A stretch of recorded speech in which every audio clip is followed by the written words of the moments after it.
के बड़े शिव की आराधना करते आए हैं, शंकर भगवान की साधना करते आए हैं, तो याद रखना कि उसके घर के बच्चों का बाल बांका भी नहीं हो सकता जिसके बुजुर्ग शिव की साधना, जिसके बुजुर्ग शिव की साधना। भीष्म पितामह ने जितनी एकादशी करी शायद दुनिया में किसी ने इतनी एकादशी नहीं करी। तो भीष्म पितामह ने जो एकादशी करी उसका पुण्य भीष्म पितामह को देना। क्या करना पड़ेगा? पितामह के लिए अर्जुन से कहो बाण छोड़े, पितामह के शरीर को वो बाण छुएंगे, लगेंगे। दुनिया को लगेगा कि भीष्म पितामह बाणों की सैया पर पड़े हैं, और भीष्म पितामह बाणों की सैया पर नहीं। पितामह ने जितनी एकादशी करी है वो सारी एकादशी बाण बनकर भीष्म पितामह को अपने हाथ पर झेल लेगी, उसको मरने नहीं देगी, पटक। जिसको इतने सारे बाण चुभे हैं उसको कितना कष्ट होगा, पर भीष्म पितामह का पूरा शरीर देखो, पूरी कथा देखो। भीष्म पितामह की महाभारत को उठाकर एक एक पर्व को पढ़कर देखना, उसमें भीष्म पितामह बड़े आनंद से बाणों की सैया पर पड़े। द्वारकाधीश पूछ रहे हैं मरते क्यों नहीं हो, दर्द नहीं हो रहा, कष्ट नहीं हो रहा? भीष्म पितामह कह रहे हैं मुझे तो लगता ही नहीं कि मैं बाणों की सैया पर हूं, मुझे तो लगता है जैसे मैं मेरी मां की गोद में सोया हुआ हूं। एकादशी ने भीष्म पितामह को झेल कर रखा था। एकादशी शिव कथा कह रही है। कोई चिढ़ रहा है, चिढ़ने दो। कोई अपशब्द कह रहा है, कहने दो। कोई आड़ा टेढ़ा कह रहा है, कहने दो। कोई कुछ भी बोले तुम्हें मतलब। कि जो शुक्ल पक्षी की एकादशी के दिन शास्त्र कहता है घर के बुजुर्गों को, घर के बड़ों को, जेठ जेठानी हो, सास ससुर हो, घर में जो तुम्हारी उम्र से बड़ा हो, उसको एकादशी के दिन फूल या पीली चने की दाल या पीला वस्त्र, कुछ भी पीली सामग्री आज घर के बड़ों को देना चाहिए। क्यों देना चाहिए? तो शिव महापुराण की कथा कहती है कि जो शुक्ल पक्षी की एकादशी के दिन पीली वस्तु का दान दे देता है, घर के किसी ब्राह्मण को देने नहीं जाना, किसी मंदिर में देने नहीं जाना, आपके ही घर में, आपके ही घर के बड़ों को कोई भी पीली चीज का दान कर सकते। फूल हो, मिठाई हो, कोई अनाज हो, कोई वस्त्र हो, पीली वस्तु का दान दे। हमारी दृष्टि में जब हम अच्छाई देखते हैं तो सबकी अच्छाइयाँ दिखती हैं। जब हमारी दृष्टि में हम दूसरे के कहने पर बुराई देखना चालू कर देते हैं तो अपने बच्चों में भी हमें बुरा ही नजर आने लगता है। बुरा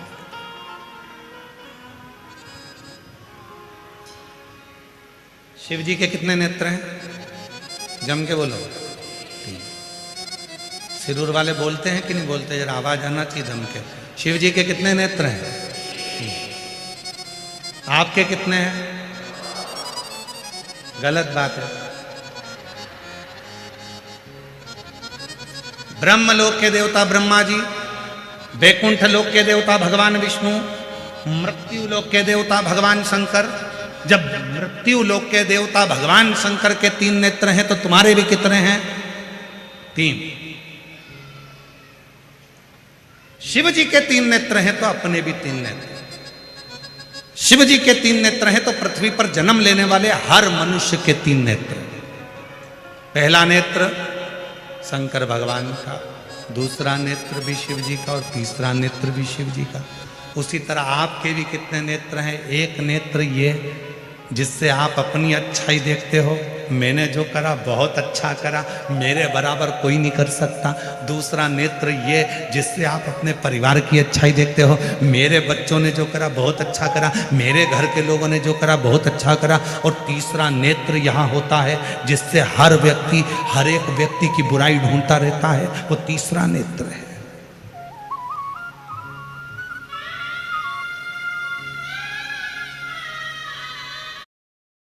तीसरा नेत्र शिव जी का तीसरा नेत्र खुलता है तो कामदेव जलकर भस्म होता है। शिव जी का तीसरा नेत्र खुलता है तो चारों तरफ हाहाकार होता है। और आपका तीसरा नेत्र खुलता है तो घर में हाहाकार मच जाता है। क्यों? क्योंकि हम बुराइयां देखते हैं और बुराइयां बोलते हैं। ने भोजन नहीं करा। पता करो कौन भूखा है। अर्जुन, नकुल, सहदेव, भीम, युधिष्ठिर ने मालूम करा तो एक संत कुटिया में बैठे थे। बाबा आपने भोजन किया? नहीं। भंडारे में क्यों भोजन नहीं किया? नहीं नहीं नहीं, मैंने भोजन नहीं किया। क्यों नहीं करते? इसलिए नहीं करता कि मुझे 108 अश्वमेध यज्ञ का फल जब पांडव देंगे तो मैं उनके घर में भोजन करूंगा।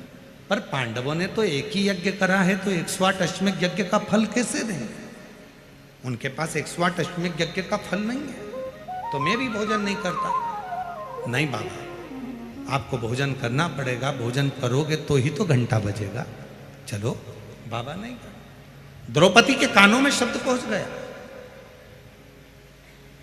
कि एक बुजुर्ग बाबा बैठा है, एक सन्यासी बैठा है, और वो बोल रहा है 108 अश्वमेध यज्ञ का फल दोगे तो मैं तुम्हारे यहां भंडारे में भोजन करूंगा। द्रौपदी कहती है चलो, मैं लाती हूं बाबा को पकड़ कर। चलिए। द्रौपदी चली, दासियां चप्पल लेकर आई, पादुका। द्रौपदी ने नहीं पहना। रथ लाया गया, द्रौपदी रथ पर नहीं बैठी, पैदल चली, नंगे पांव। बाबा ने कहा क्या बात है, आप चलकर भोजन करिए। द्रौपदी ने कहा चलो बाबा भोजन करो, यज्ञ का घंटा बजेगा आपके भोजन करने के बाद। बाबा ने कहा मुझे 108 अश्वमेध यज्ञ का पुण्य चाहिए, अब भी दो। तो चलता हूं। द्रौपदी ने हाथ में जल लिया। मैं द्रौपदी, पांडवों की धर्म पत्नी, 108 अश्वमेध यज्ञ का पुण्य फल तुमको देती हूं। बाबा ने कहा कि द्रौपदी, तेरे पति ने एक यज्ञ करा, तूने 108 कब कर लिया? द्रौपदी कहती है बाबा, हमारे वेद और शास्त्र कहते हैं जितने कदम चलकर हम शिव पुराण तक पहुंचते हैं, जितने कदम चलकर हम संत के दरवाजे तक पहुंचते हैं, जितने कदम चलकर हम शिवालय तक पहुंचते हैं, उतने अश्वमेध यज्ञ अपनी जिंदगी के कर लेते हैं। उतने अश्वमेध यज्ञ कर। आपके दरवाजे तक आने में मैं 5000 कदम चलकर आई हूं, मैंने 5000 अश्वमेध यज्ञ करे हैं, इसलिए मैं तुम्हें 108 अश्वमेध यज्ञ का पुण्य फल देती हूं। संत ने लिया, उठे, चले, भोजन किया, घंटा बजा। अब कोई अच्छाई देखना हो तो लोग अच्छा देखें, अरे इतनी दूर पार्किंग कर दी, कोई बात नहीं, बाबा तुम्हारे चलने से यज्ञ करवाना चाहता है, उस यज्ञ का पुण्य तुम्हें देना चाहता है। कोई कष्ट होगा, कोई दुख होगा, कोई तकलीफ होगी, चले।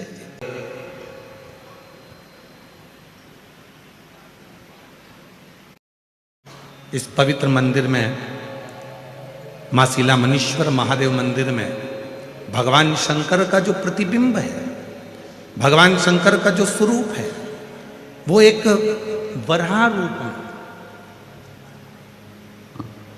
एक शुकर रूप में,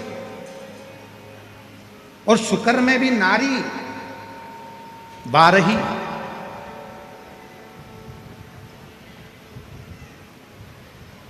शुक्र में भी शुक्री का रूप धारण करके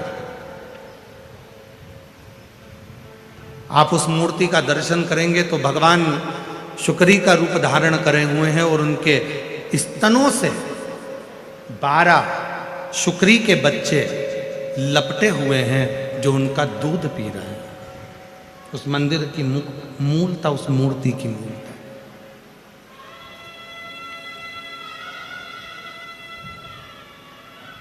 कभी तमिलनाडु प्रदेश में जाएं तो भगवान शिव के इस रूप का दर्शन करें।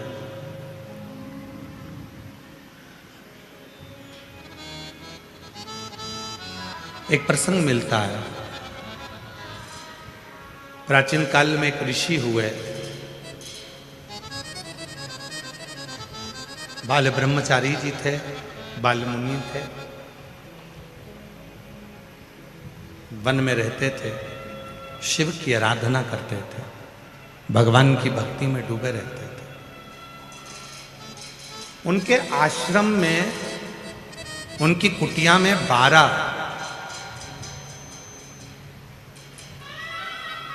बच्चे छोटे छोटे निवास करते थे जिनको वो विद्याध्ययन कराते थे, वेद पढ़ाते थे। और बड़े भाव से जब बच्चे वेद पढ़ने के लिए उनके आश्रम में आते थे, जब वेद पढ़ने के लिए उनके पास पहुंचते थे, तो वो 12 बच्चों से ज्यादा अपने पास में एक भी बच्चा नहीं रखते थे और सारे बच्चों को घर भेजते थे। रखते थे तो केवल 12।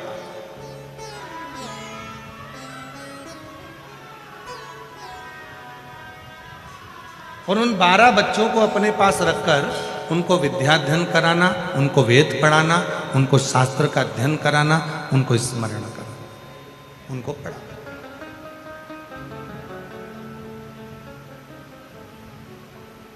अब वो जो 12 बच्चे वहां रहकर वेद का अध्ययन कर रहे हैं, पढ़ाई कर रहे हैं, एक दिन गुरुजी ने उनको बुलाया, बालमुनि जी ने उनको बुलाकर कहा, देखो तुम मेरे पास में विद्याध्ययन करने के लिए आए हो, पर मेरा एक निवेदन स्वीकार करना। तुम वेद पढ़ो, शास्त्र पढ़ो, अध्ययन करो, सब कुछ करो, मना नहीं है, पर सबसे पहला काम करना, यदि वेद पढ़ना है, विद्याध्ययन करना है, पढ़ाई करना है, तो मेरे पास रहने वाले एक एक बच्चे ध्यान करना कि किसी भी शिव भक्त की कभी निंदा मत करना, किसी शिव भक्त की कभी हंसी मत उड़ाना, किसी शिव भक्त के लिए कभी अपमानजनक शब्द मत कहना, कभी शिव भक्त के लिए आड़ा टेढ़ा मत करना, कभी भी।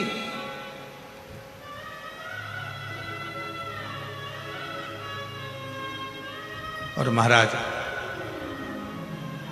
जितने बच्चे बैठे थे सारे बच्चों को समझा दिया कि किसी शिव भक्त का अपमान मत करना, किसी शिव भक्त के लिए आड़ा टेढ़ा मत करना। कभी शंकर का कोई भक्त है, हम तो यहाँ तक मेरी जीजियों से कहता हूँ, मेरे जीजाओं से कहता हूँ, मेरी बेटियों से, बेटाओं से, मेरे बुजुर्ग माता पिता से निवेदन करूँगा, आपसे भी निवेदन करूँगा, जितने शिरूर की पवित्र धरा पर बैठकर, इस पवित्र प्रांगण में बैठकर शिव महापुराण की कथा का लाभ ले रहे हैं, उनसे भी निवेदन है, यदि तुम्हारे घर के पास का कोई व्यक्ति हो, तुम्हारे घर के पास में कोई मेरी जीजी हो, जीजा हो, कोई बेटी हो, बेटा हो, शिव जी के मंदिर में जाकर यदि भगवान का भजन कर रहे हैं, शिव जी के मंदिर में जाकर स्मरण कर रहे हैं, शंकर जी के मंदिर में जाकर यदि एक लोटा जल चढ़ा रहे हैं, तो निवेदन है उनकी कभी हंसी मत उड़ाओ, क्योंकि आप इस कथा को जब सुनेंगे तो आपको लगेगा कि शंकर के भक्त की हंसी उड़ाने का या शिव के भक्त पर आक्षेप करने का कितना कितना भोगना पड़ता। और फिर वही बात आ गई महाराज,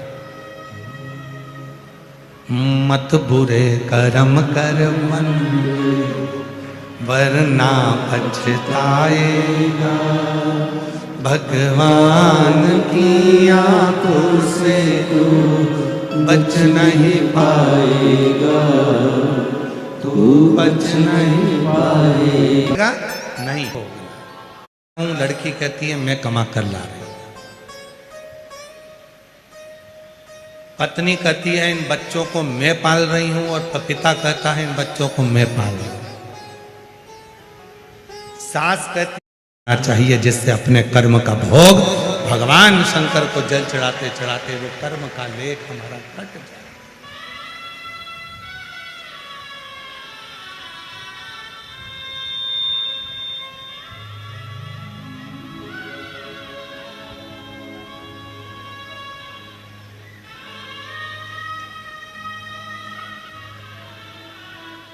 आज घरों में बहुत बड़ी उलझन खड़ी हो गई।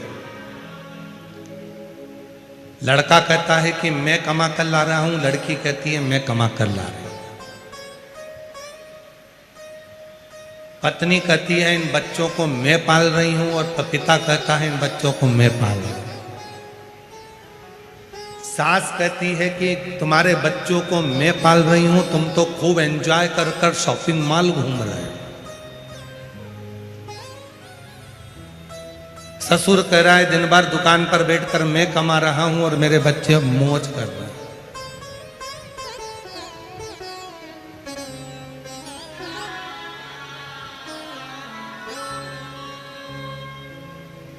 यदि शिवजी और पार्वती जी से पूछा जाए कि सबसे सुंदर दाम्पत्य जीवन जीने का तरीका क्या है, सबसे सुंदर दाम्पत्य जीवन जीने का तरीका क्या है, घर में सुखी रहने का सबसे सुंदर तरीका क्या है, कोई ऐसा फार्मूला बता दिया जाए कि हमारे घर में सुख आ जाए और हमारा दाम्पत्य जीवन भी सुखी हो जाए, तो शिव पुराण